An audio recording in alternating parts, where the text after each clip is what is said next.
Okay, welcome to our robotics fun hour. My name is Melody and I'll be hosting today's session. So the fun hour is every Friday at 7 and it's hosted by the 8565 TechnicBots team members. And typically each session is divided into 4 different sections: the online resource part, the builder zone, the CAD topics, and then Robocode. But today we're gonna have a combined session for the builder zone and CAD topics. During the session, mute yourself when you're not talking and try to maintain the Zoom chat to only asking questions.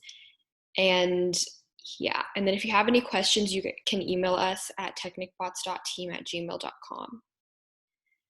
We're also participating in Folding at Home, so if you want to join our team, this is the information. And we'll send a copy of the slideshow out tonight so you guys can access all this information. Also, our team has been 3D printing PPE for medical workers. So if you want to donate, this is our GoFundMe. So these are the winners of our Rubik's Cube competition.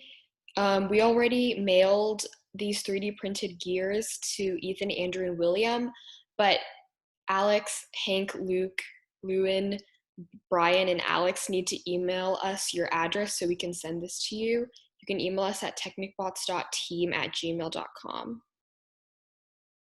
So this is a group chat that you can ask your parents to join if you have any questions regarding robotics recruiting information.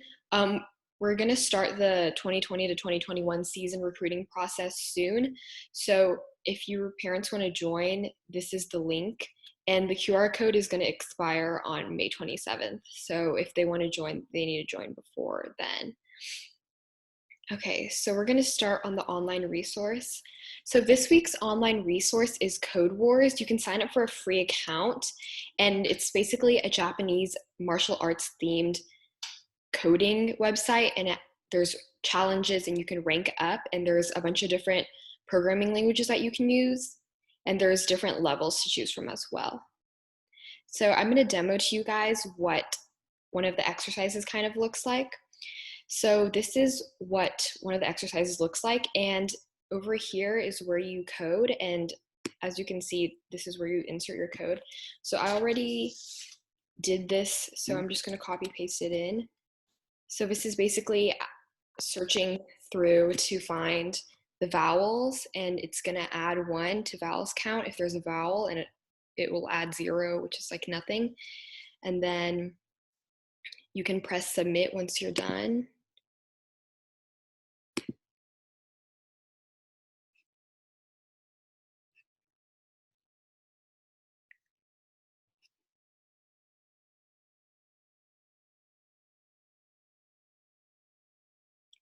And then it kind of like shows it to you, and there's like, it also gives you different explanations or different ways you can do the same code. Okay, so that's for the online resource. So for today's Builder Zone, we have Otto. He's a member of our robotics team, and he's going to demo a Braille printer that won the Texas State Science Fair Grand Prize for the physical division. So I'm going to give him the share now.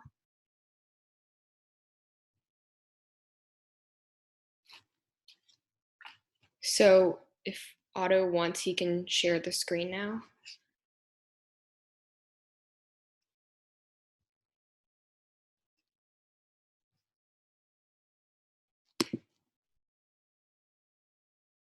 Okay, Otto, can you unmute yourself?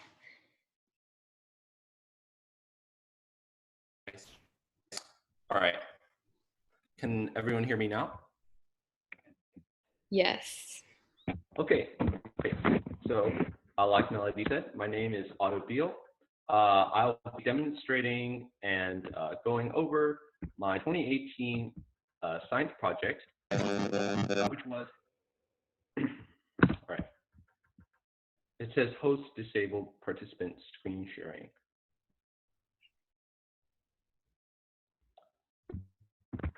Oh.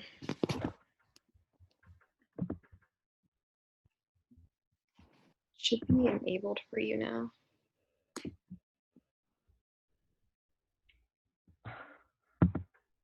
Okay. Melody, you're not still sharing your screen, right? So No, I already put, if not, I can just share the slides and I can flip through them. Okay, yes, I'm, that would be okay. all right. So my project's name was An Affordable Braille Embosser 2. So on the next slide, I'd like to introduce to you what is Braille. Now, I'm sure you've seen these kind of patterns of dots, perhaps outside your classrooms, raised plastic panels, and they're used to, yeah, that's right. Thank you, Brian. It's a language for people who are blind. And it's not exactly a language in a completely different sense. It's a writing system. And people who cannot see use a system of raised dots in a 2x3 grid, as you can see here, with each special grid corresponding to a character in the English language. So my project was to essentially use a machine, which is on the next slide, to create this text in the same way that a regular printer would work. Now, these machines already exist. They're called Braille embossers, but the problem is that they're very expensive, right? They cost maybe around $1,000 to $10,000. And my goal was trying to reduce that cost using affordable structural and electronic parts. That was part of the next slide, engineering goal and constraints. Obviously, it has to be I had to create a working full-page Braille embosser that can not only print just a single line, but also find a way to shift the carriage up to print line after line, right? I set an upper material cost from $150. This was partially a desire to reduce the cost of the Braille embosser. It was also a financial limitation set by upper management, or my parents, who had to pay for all this, of course. And it had to be compatible with embossing foil or paper. Now, this means Braille can be printed in multiple different mediums. It can be printed on paper. It can be in the form of raised plastic. And in some instances, one might want to use a type of metal foil. Now, I know the machine that I showed on the previous slide looks pretty big and complicated, but it can be broken down into simple components, which I think you'll all be able to understand. So the first one is the lever system. And you can see from this diagram, 3 kind of levers. Now, if you remember, the Braille character has 3 rows of dots. And each one of these levers has a solenoid on one end and a pin at the other. And what is a solenoid? Well, it's a kind of, it's an actuator that has a metal coil inside. So basically, if you apply an electronic charge to it, the little metal shaft will go inside of that rectangular box thing. And at the other end is a pin that's forced upward when the solenoid is forced down. And you can see that the fulcrum is quite close to the pin relative to the solenoid, meaning that if you know anything about levers, a greater amount of distance from the solenoid will be translated into a smaller amount of distance for the pin, but with a greater amount of force, enabling it to punch through the paper. And yes, to answer Adrian's question, I made it all myself with some assistance from my dad using just basic, well, not necessarily basic, but garage tools and parts that you can get from like regular hardware store or electronic parts. Whoever's drawing on the slide, can they please stop? Okay, thank you. It's pretty helpful at first pointing out stuff, but yeah, now it's kind of blocking this thing. Okay, so on the next think you can slide. disable annotations. Okay, thank you, Anthony. It's in security, I think.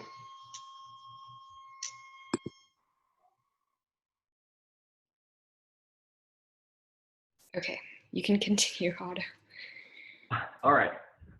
So the next slide is the lever system and its main components.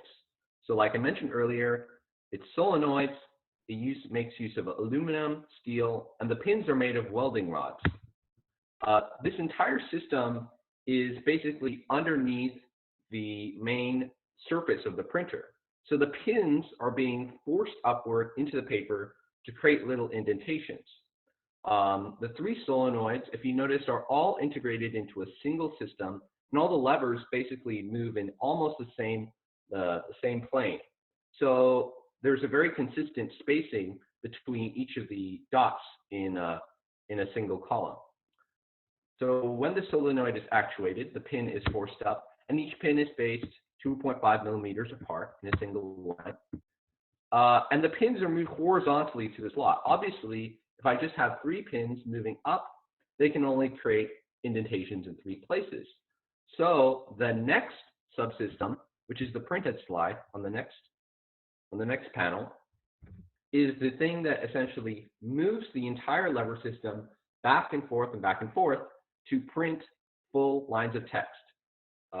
So you can see here, this is kind of a sideways shot, but you can see that the entire lever system is essentially placed inside of this suspended platform underneath the main surface.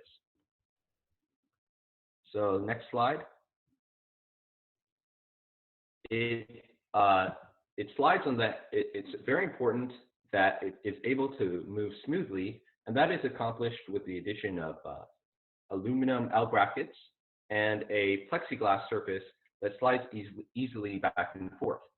The motion is accomplished using a stepper motor, which is kind of like a modified DC motor, which enables the shaft to rotate in more precise increments and with more stability than a regular servo motor.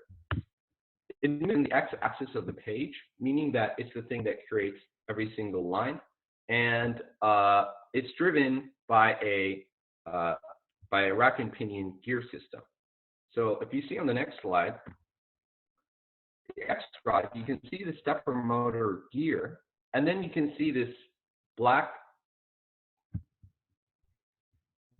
You can see this black kind of strip with ridges on it, so that when the wheel rotates, the thing moves back and forth. Now, I see a bunch of people in the chat are complaining that they can't hear. Is that right? Right. I can hear you fine, so I think we can continue. Okay, so it seems to be a mix. Some people can hear, some people can't. It's glitching out. I can still hear you, Otto, so Okay. maybe you guys have your Zoom volume turned down or something? I can hear you as well. I think I'll just continue. So the next portion of the machine is the Y drive. This is a very simple component. All it does is slide the paper up, and it's only used after every single line, right? So you have a single line of text across the x-axis of the page, and then shifts it up just a little bit to begin the next line. And finally, the last subsystem is the clamp, which forces down on top of the paper. And as you can see from the pictures, it has this kind of 3-row grid of dots, each of those corresponding with a possible positioning of a indentation along a line of Braille text. It clamps against the table, it forces the paper down, and allows the pin to come up through the hole and make an indentation. So after that, I can show you basically how the overall code works. It's controlled by an Arduino Uno microcontroller, and what the functionality is that you can put in a certain amount of text, and it will translate that text into a bunch of individual arrays of ones and zeros representing each of the letters of Braille text. So you start with an input string, takes the length of the string, and it does an entire loop that uses an existing database of each of the 1, 0, for example, that would be A, right, and translate those 1s and 0s into actuating 1 or 2 or 3 of the levers. Then it shifts over the entire system 1 unit to the right and redoes that whole process for the next character. And it does that all the way through until it reaches the end of the line, and then it shifts the paper up. So it's actually a pretty simple program. And I used to have a functionality where you could have a voice control and use a Bluetooth connection like a blind person actually would, because remember, you know, they can't see their phone screen or input text on a computer the same way that we can. So I developed a functionality to translate voice into text and then upload that text as a string onto the Arduino, and then translate that regular text into Braille dots. But for whatever reason, the Bluetooth functionality isn't working right now. So in my demo, which will occur shortly, I'll use a preloaded string of text. And finally, here is all the electronic components that control the whole machine. Now, it looks very complicated. It's a lot of wires going all over the place. But basically, each of these boards corresponds to one of the subsystems in the machine. So off to the right, you have the AC connection. Obviously, that's to plug into the wall and translate the 120-volt AC current into something that the machine can use, right? And there's also a fuse and on-off box, which is requirement for science fair. And then off to the left, you see this kind of homemade printed circuit board. It has a transistor, so it has 3 transistors and an Arduino Nano. So I misspoke. It's actually an Arduino Nano, not an Arduino Uno. And for those of you who don't know what Arduino is, it's basically a kind of a mini computer that you can program by yourself using a kind of modified version of C. And it can control a bunch of different digital or analog pins that can be used in this instance to control all the different electronic components in the machine. So we have an X drive motor controller that came with the motor, and so did the Y drive motor controller. And the transistors, which is essentially a very important piece of electronic technology that takes a small digital signal and translates that into a larger, more powerful current that can actually power something like a solenoid. So that helps reduce the amount of power that the machine uses. And if you ever go into computer science, you'll learn how the progress of the transistor really was the main thing that allowed modern computers as we know them to exist. So that concludes all that talk. Now I will actually show you the machine in person.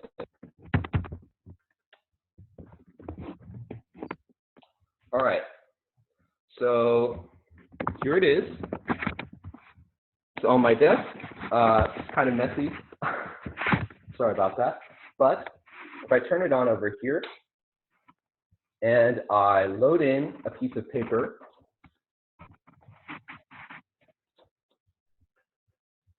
and here it goes.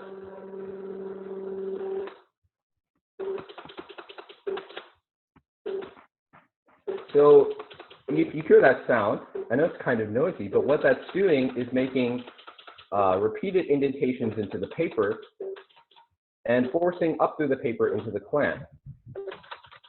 And if you take a look from this side view, you can actually see the underbelly, the main lever carriage, moving slightly to the left after each character is printed.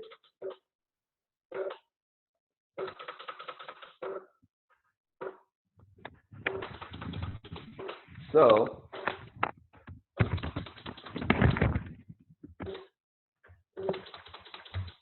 while that's in the background, the noisy printing noise, if anybody would like to ask me some questions in the chat about, well, this machine specifically, or about the science fair process in general. Yeah, you can feel free to ask. If you hear that noise, that's the carriage moving back to the left side of the page, and then the printer starting a new line. Okay, so I see Apex Gaming 078 asks me, what is the budget? So I mentioned earlier that the overall cost was $150, and that can be broken down. Essentially, the main components are the electronic parts are actually the most expensive part, and a small amount of that came for aluminum and plexiglass that make up the structural part of the machine. Okay. Someone else asked, did you make it all by yourself? And then how did you come up with this idea? Okay, those are two great questions. And they're basically questions that any judge will ask you at any science fair. So I got the idea. I wanted to create a project that I could build, obviously, that would have a direct impact on people's lives. And I researched about people with disabilities who obviously can greatly benefit from technology. And I learned about the enormous cost of braille printers on the market. So I realized that using basic components, solenoids, Arduino, and garage tools, I could try and make a machine like that on my own. So how did you get the customized parts? Okay, so I know there's a lot of questions flooding in here. I'll try and get to them all. But the process for making the parts really involved, some of it was just handwork, you know, like we do for robotics. I had a hacksaw and a piece of metal and just hacking it at it. Obviously, you have to make very precise measurements and everything. Other tools I used were taps, a hydraulic drill press, and a table saw, but it wasn't really something, I didn't even use any 3D printed parts. So I'd say there's actually kind of rudimentary materials, but they can build something very powerful like this. Okay, so next, what is the most innovative part of your project? Did you invent anything? It depends on what you mean by invent. I guess say that this is an invention to existing braille embossers is the fact that it is a single carriage to move left and right across the page, rather than most existing braille embossers have an entire row of little levers for every single possible position that a indentation could be, which means that they're a lot faster, but they're also more expensive. And hence, one's cheaper, but it's a so that's the trade-off there. And that's what engineering is all about. Did you win science fair? I did this over 2 years. So both years I advanced to state, but I went to state for 8th grade. This is 7th and 8th grade. So this is middle school, right? It's junior division. And 8th grade, yeah, I won first place in my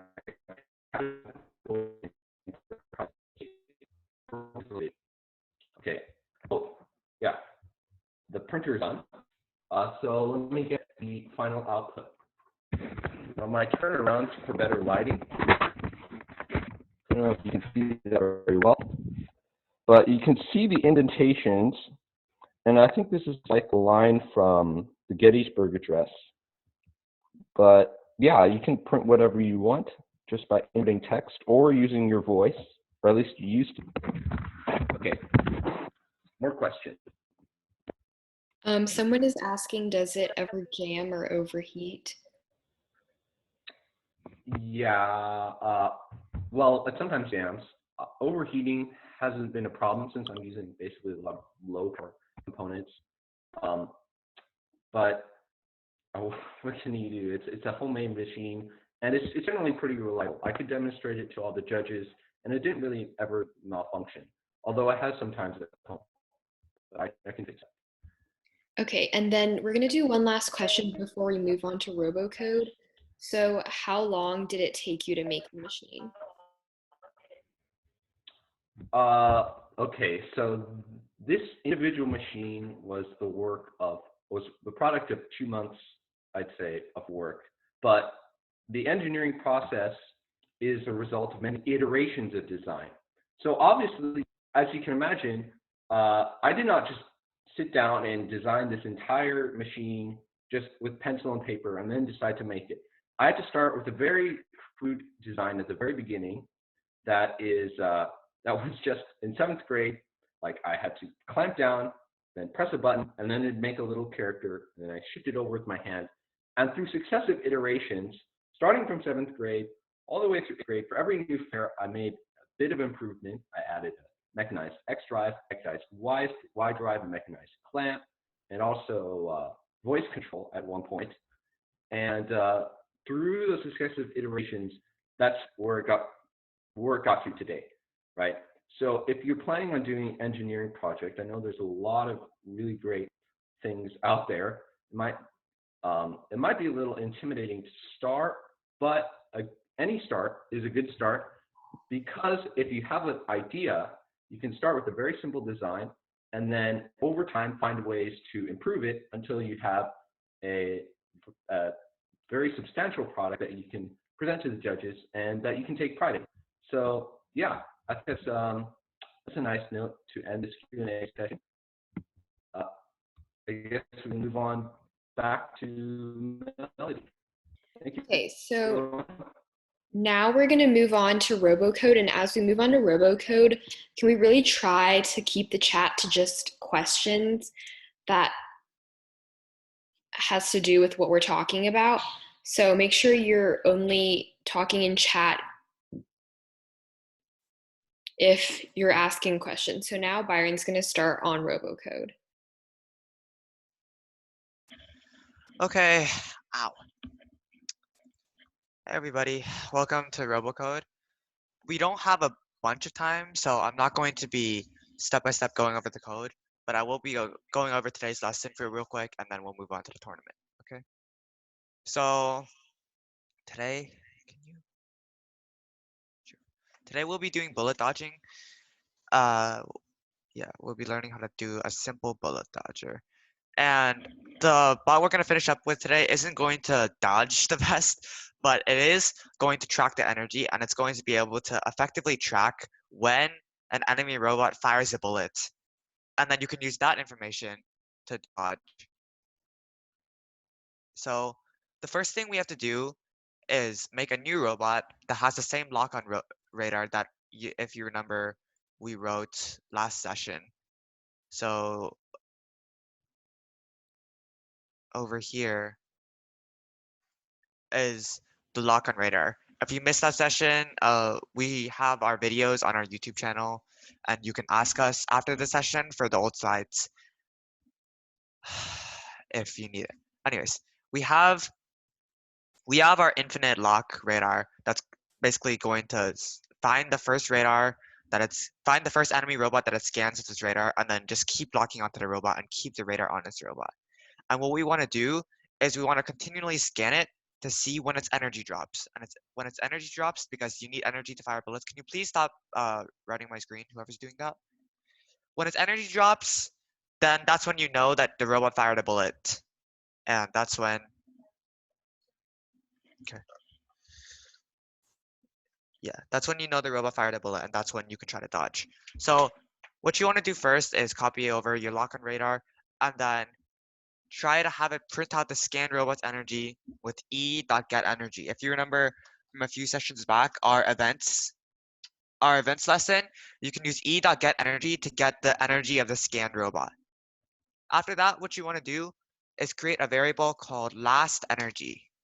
I'm going to show you my example over here. So I'm going to make a double variable called lastEnergy.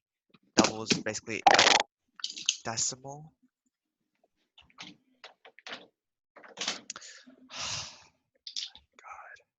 Okay, yeah, it's a double value, and double is a decimal, which is important, because if you the energy values are stored as double as well. So if you try to do integer, it won't work. Anyways, who's doing the boxes? If anyone's doing these boxes, please stop. Yeah, okay. Before we do this, we want to add an if statement. So every time we scan a robot, we want to set the last energy to equal the energy we got. But before we do this, we want to check if the last energy dropped, if the current energy dropped from the last energy. So if you look over here, we have this if statement that triggers if the last energy is greater than the current energy the robot has. So what this is basically saying is you have the last energy of the robot and then you scan the new energy right now. If the last energy is greater, then that means this energy dropped. And that means that the robot you're scanning probably fired a bullet. And then after you check this, that's when you can set last energy to equal the energy value. So that next time you loop around, you have the updated last energy value. Okay. We don't have much time for questions, so I'm not going to be answering them right now. If you have any, please ask them in Q&A later, and I'll get to them. Okay, so anyways, if your last energy is equal to get energy, then you want to dodge. You want to write whatever movement code to dodge. And then after that, it's movement.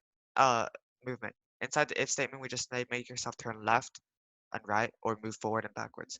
So right here, I just have my robot turn right and then move ahead. So it should theoretically turn and move, getting out of the way of the bullet. But as you'll see, it doesn't usually do that. It doesn't actually do that.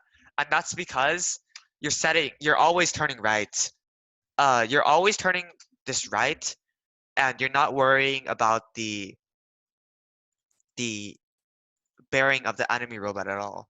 So you'll keep turning right and right until eventually, like, you turn in the wrong direction and then you're unable to dodge bullets anymore. So there's a lot more stuff you can do in the movement part to optimize this, but for the sake of simplicity, we're just gonna have it turn right and ahead. Again, the most important thing is to just effectively track when you fired a bullet with the energy drop. So let's save this, compile this, and then test it out.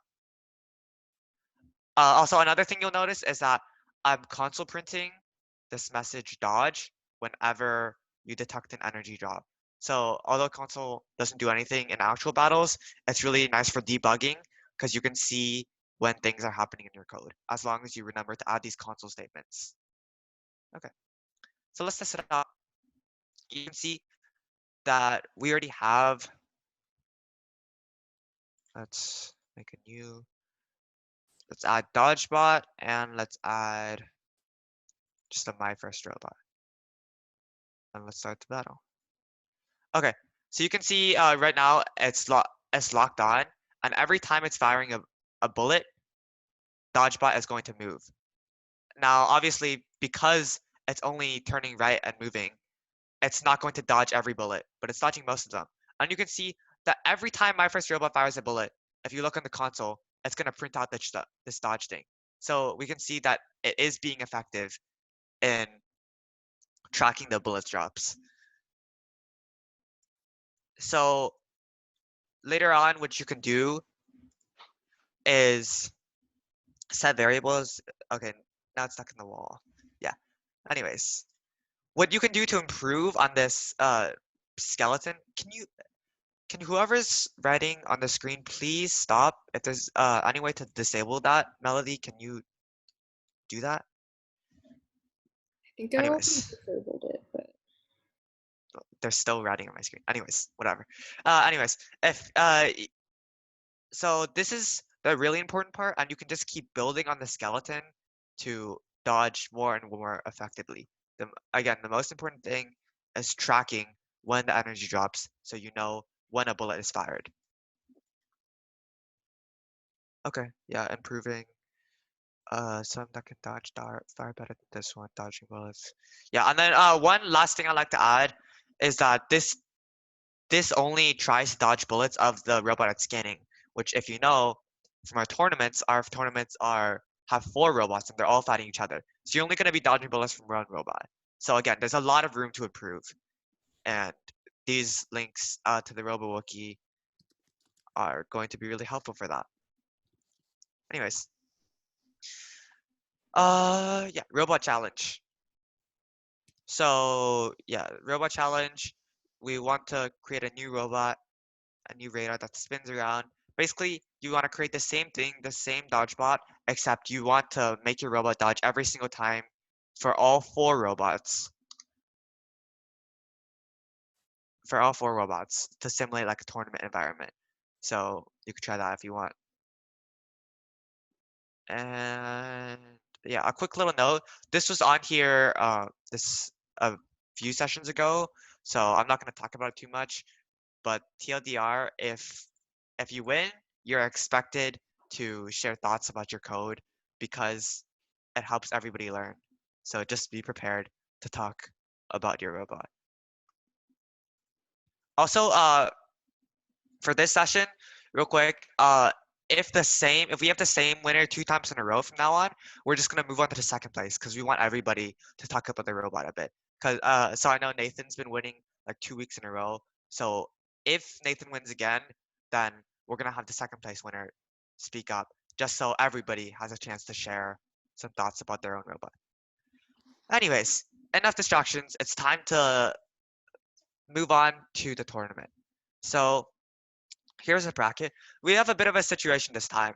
We have 5 people in each division, and that means that we can't really do 4-on-4 battles with 5 people. So what we're gonna do is pick 1 out of 5 randomly, and I'm gonna do it here to get a bye, and then the 4 people that don't get buys will start in a match. The top 3 will advance. So basically, only 1 person is going to be knocked out, and then you're gonna move on to finals like normal. Okay, so let's do the buy for division 1.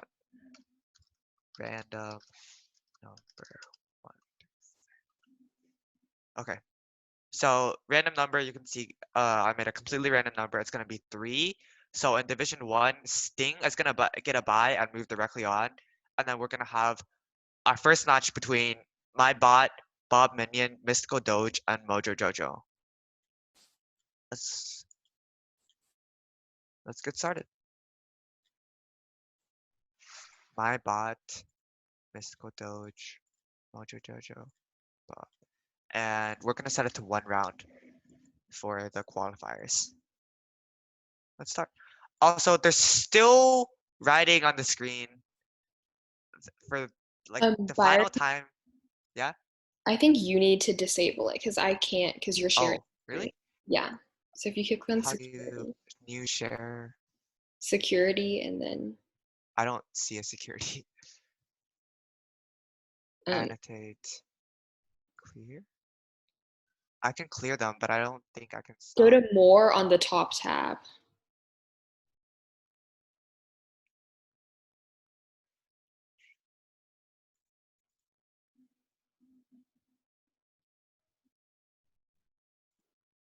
More. It's in the settings on options. If you click on clear. Where? I don't see. I don't see it. Oh, yeah. Never mind. Okay, disable. Okay. And then you can also Yeah. clear that if you need to. Okay. Yeah. Okay. Thanks. Clear.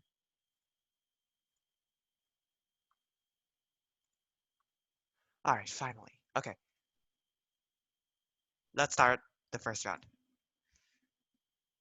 Whoosh. Okay. So starting off, a lot of bullets flying around, not a lot hitting each other. Ooh. Not a lot of bullets hitting each other, but some are finally beginning to find their mark. It looks like Mystical Doge is gonna get taken down. My bot is heavily injured. Bob Minion is still very, very healthy, even though it's just moving around in a circle. Okay. Now it's a battle between Bob Minion and Mojo Jojo. Neither one of their bullets seem to be hitting the other robot though. Yeah, Byron, can you make it full screen? Yeah, I mean, it's not much different, but sure. Okay, Bob Minion's gonna take it. So top 3 advance. So Mystical Doge is gonna be eliminated, and Bob Minion, Mojo Jojo the Destroyer, and my bot are gonna be moving on to Division 1 finals with Sting. Okay, so let's do the Division 2 qualifiers. Byron, the robot points. Oh shoot. I'm sorry. I'm sorry, I didn't record them. You don't have to record the points for this session. Just put down my bot, Bob Minion, and Mojo Jojo as advancing. Yeah, thanks. I'll read out the scores next time. Yeah. Okay. Now we're gonna do randomly select the buy from Division 2. So random select 1. So bot 1 is gonna get a buy, leaving Division 1 qualifiers to be Rammer, HC2, the biggest boy, and Kit. Okay. So let's start this off.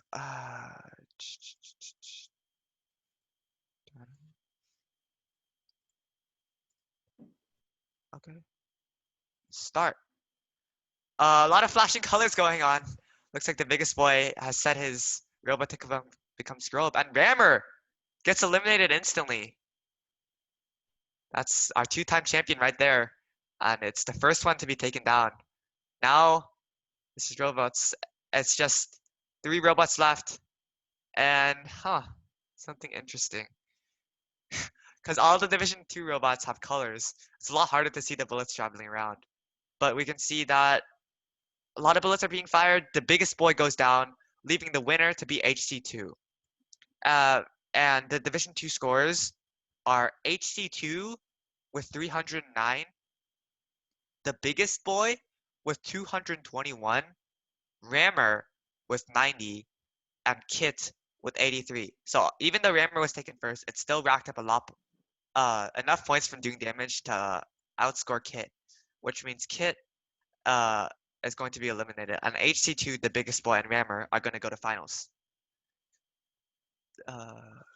You got the score points, right? Yes. Okay, perfect. So now let's move on to Division 1 finals. So finals are going to be Bob Minion, Mojo Jojo, MyBot, and Sting, who got a bye. And let's set the rounds to 3. Start it off. Boom. Okay. Once more, a lot of action going on. Sting seems to be taking a lot of damage. Dodging a lot of the bullets though. And a lot of robots are just circling around. Looks like which robot was that? Which robot was that? Mojo Jojo the Destroyer got taken down already. Sting is quick to follow, and Bob Minion is on its last 10 points of health. My Robot 1 doesn't seem to be firing on it though. Looks like Bob Minion is just gonna run out of energy and get disabled, leaving my bot 1 to be the winner of round 1. Next we have my bot 1 this time is getting really damaged. Again, a lot of bullets just not hitting their marks. But some are, and slowly my bot 1 and Sting get disabled and taken down. My bot 1 is still in the race though. Mojo Jojo is also very low. Bob Minion also on his last few points of health. Mojo Jojo the Destroyer is going to take this one. And for the final round, I'm just going to speed it up a little. And then Byron, make sure you're recording for the final round. Yeah, I'll record Division 2 finals.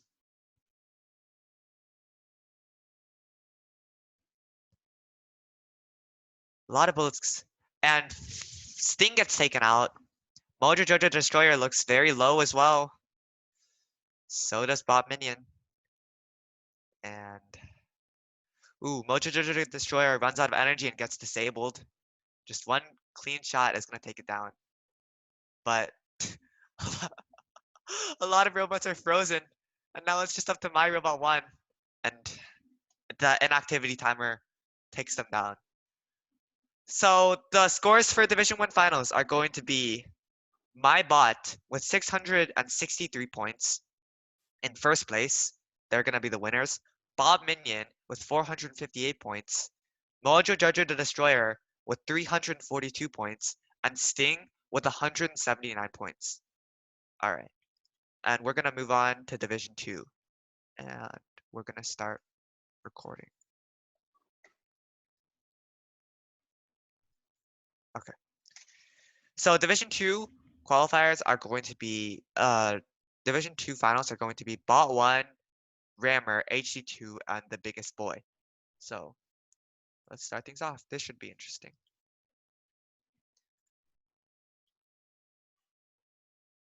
The biggest boy, Rammer, Bot 1.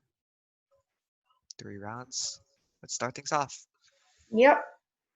Okay, Rammer is starting it off right away by ramming into another robot. It's going to take out a bunch of robots, but it is going to be taken down by the biggest boy. Rammer has been dominant for 2 weeks now, but it looks like it's being taken out a lot more often now. The biggest boy wins again. And these Division 2 matches are really, really fast. Ooh, Rammer starts to ram into Bot 1, but actually gets taken down. Bot 1, though, is too badly damaged. It's going to get destroyed too. And this time, the biggest boy is going to be destroyed. HC2 is going to take the final round. Okay, scores. The biggest boy is going to be the winner with 800 score. Rammer is going to come in second place with 725 score. Bot 1 is in third place with 428 score. And HC2 is in fourth place with 322 score. Okay, so now let's have our division winners talk about their robots. Starting off with Division 1 and the winner, My Bot, made by Cicada. Oh, also, quick thing. Yeah, Cicada, you turned in 2 robots. So I just took the latest one. So just a reminder for everybody, if you turn in multiple robots, I'm just gonna take the latest one out of them. Okay, I'm not gonna pick and choose. So just keep that in mind. And make sure the latest one you submit is the one you actually want to be in the tournament. Anyways, let's open up My Bot, and can we have Cicada talk about their robot real quick? Hello? Whoever made My Bot, are you here?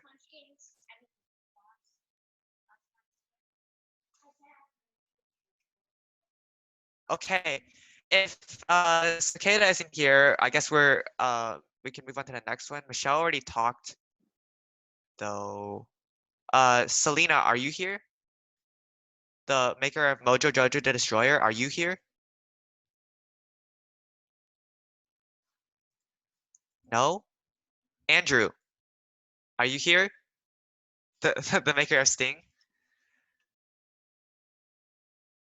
Okay, Yes. yes, Andrew, are you here? Okay. I guess since Selena and Cicada both aren't here, we're gonna have you talk about your robot. That's gonna be Sting. So go wild. So what does your robot do? Hello? So this time, you remember last time I won, but when I would hit a wall, I wouldn't really fire and I got stuck. But this Okay. time I tried to make it move a bit so it wouldn't get stuck in the wall. Wait, I'm sorry. Is your robot Sting? Yeah. Oh, okay. I only see fire here, so I don't know. It doesn't know, look like it moves. A bug. Last time I would get stuck at a wall. Oh, so you mean did you change the move? The loop? Yeah. Oh, okay. A little bit more. Ah, I see. So now now it goes ahead 200, and it only goes back 100. So now it doesn't get stuck in the wall. Yeah, it's really neat. Yeah. Unfortunately, you didn't do very well in this tournament, but better luck next time. And yeah, good job improving on your robot. Just like yeah, It's a like really, it's I a think small improvement, but it's really cool. concrete, and you can like see the results. So that's always good. Good job. Good job, Andrew. Okay, now let's move on to Division 2. And can we have Isaac, the maker of the biggest boy, talk about your robot? Let's open that up.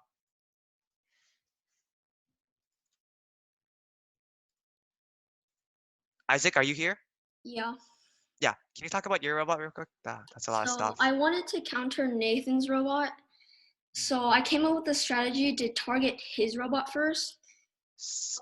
Where's? From- Oh, is Rammer on field? Oh, jeez. So the rammer gets his points from like ram damage and ram bonus points. So if I got it out early, it wouldn't get as many points. Yeah. So I use your like lock on robot and enemy robot technique. Oh, jeez, that's funny.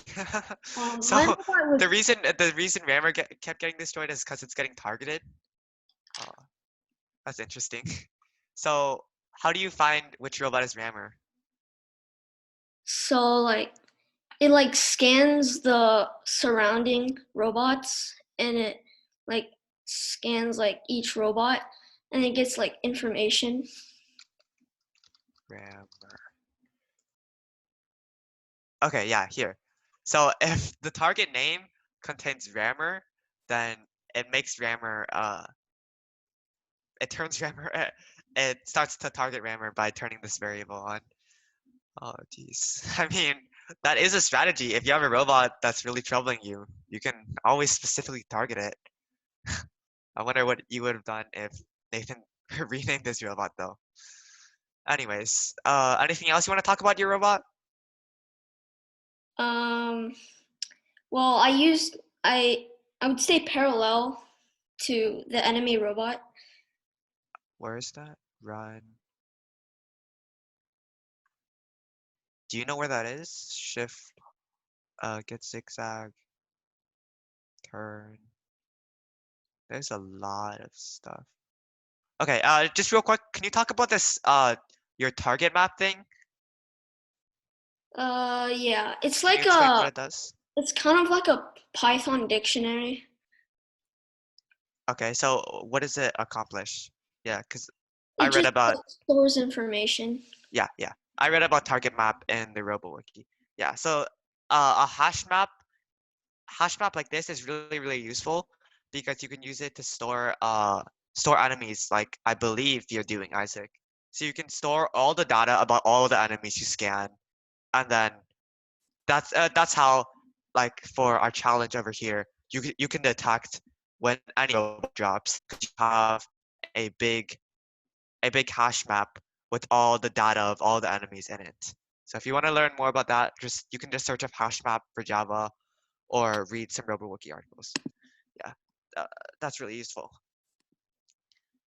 Anyways, yeah. So good job, Isaac. Looks like Rammer was just barely defeated this time from being targeted. One more thing. Yeah, we're beginning to wrap up, guys. So if any of you want to go, that's fine. You can leave the Zoom meeting right now. If you have any questions, stay behind. After 8, I'll be doing a Q&A. And just want to talk about. Oh, Isaac, did you compile your robot at home?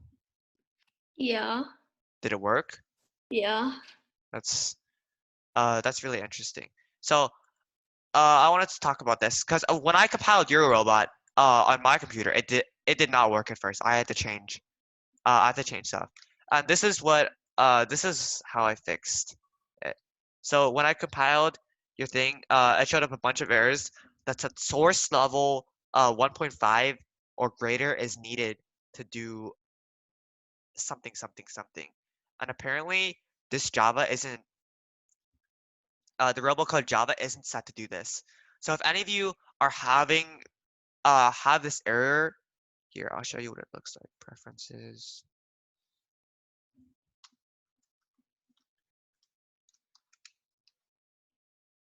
So you can see here that a bunch of things pop up as errors now because it says syntax error, parameter types are only available if source level is 1.5 or greater. So what you have to do is go to compiler preferences, and in compiler options, you need to add the thing that says source 5.0. And then after doing that, you save and compile, and you can see that compile is successful now because you made the version of the source file greater than 1.5. Yeah. So if any of you guys have that problem, if that shows up as a compiler error, make sure to go to compiler preferences and add in this flag source 5.0. Yeah. I don't know why. I don't know why some people have this problem and some people don't, but it's just something to keep in mind. Okay.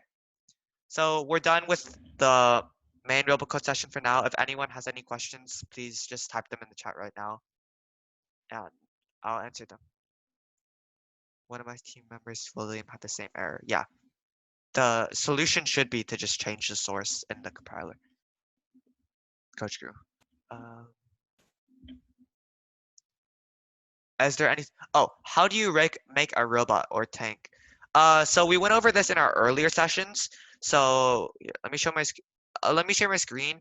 And if you missed sessions, I'm gonna show you how to find them. So first, we're gonna be sending out the slides to everybody, and we have a link here.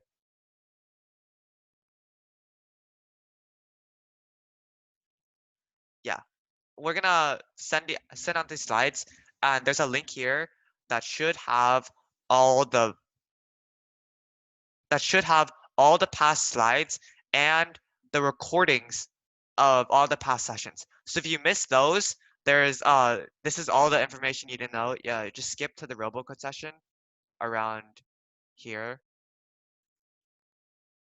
You can see the Robocode. So you can watch these videos, and then you'll get the information you need on how to make robots, just the basics that we went over in the first few rounds. But if you just want to know right now, I can quickly show you. So if you install Robocode, you'll find the Robocode install sections in the earlier instructions in the earlier sites as well. After you open it up, all you need to do is go to source editor. That's robot source editor, and then just click File, New Robot. Name the robot. Just New Robot. Name the robot and then name the package name. We recommend your initials for your package name. So, and then boom, you find a robot. And if you want to know more about coding a robot, making a robot, again, all that stuff can be found in our past slides. Okay, any more questions? Is there any more questions? If you already typed your questions in chat and didn't get a response, try to just type them, copy and paste them in again. Because I didn't get a chance to look at all of them.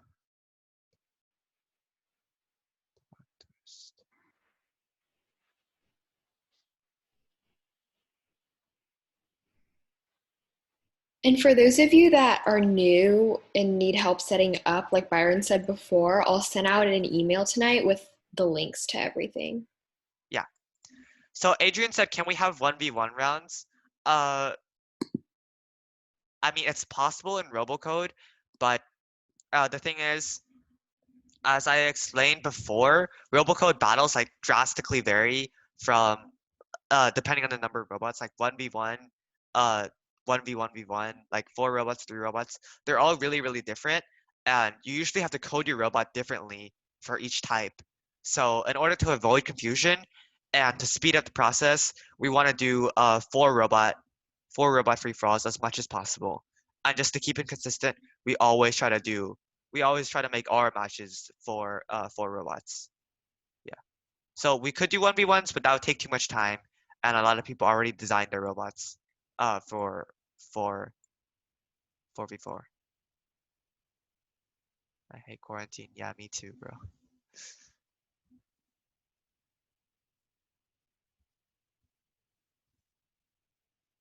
Is this a game? Yeah, it's kind of a game. It's a programming game, so you learn a lot of Robocode. What's the YouTube channel name?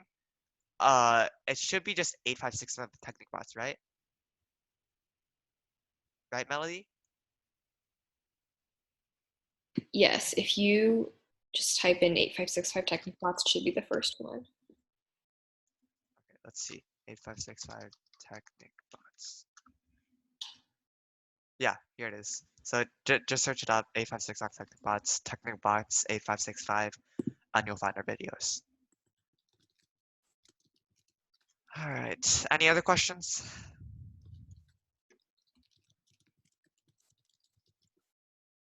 Past session Q&A.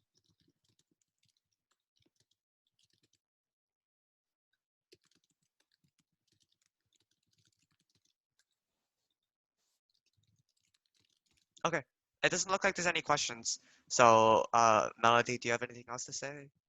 Anyone? No. Okay, then we can just end the session, right? I'm gonna stop screen sharing. Yes. Okay, cool. I mean, you're host, so. Yeah, sorry, someone's asking me a question privately, so. Oh, okay, yeah.